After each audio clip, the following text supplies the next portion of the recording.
आदमी खुद को भूल बैठा है।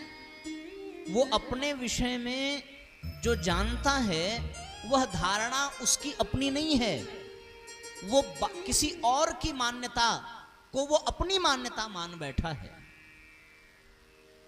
सामने वाला उसे जैसा मानता है व्यक्ति अपने आप को वैसा ही समझने लगता है, जबकि होना यह चाहिए कि वो जैसा है वैसा लोग उसे समझें।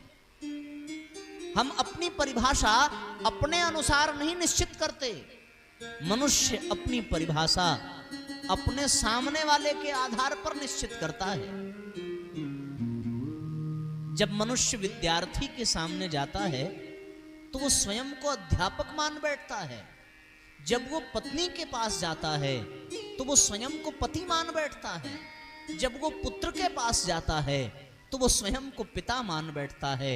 और जब वो पिता के पास जाता है तो वो स्वयं को पुत्र मान बैठता है। पर वास्तविकता ये है नहीं। न हम अध्यापक हैं, न हम डॉक्टर हैं, न हम पुत्र हैं, न पिता हैं, न पति हैं, न पत्नी हैं। ये हमारी परिभाषा नहीं है, ये हमारा स्वरूप नहीं है।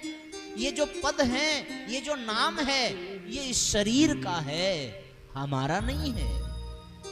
ये परिचय इस शरीर का है, इस देह का है। ये देह छूट जाए तो अब हम पति नहीं रह गए। ये देह छूट जाए तो अब हम पिता नहीं रह गए। ये देह छूट जाए तो अब हम अध्यापक नहीं रह गए। ये देह छूट जाए तो अब हमारा अस्तित्व समाप्त हो गया। और जिसका अस्तित्व समाप्त हो जाता है तो फिर उसका परिचय भी बदल जाता है।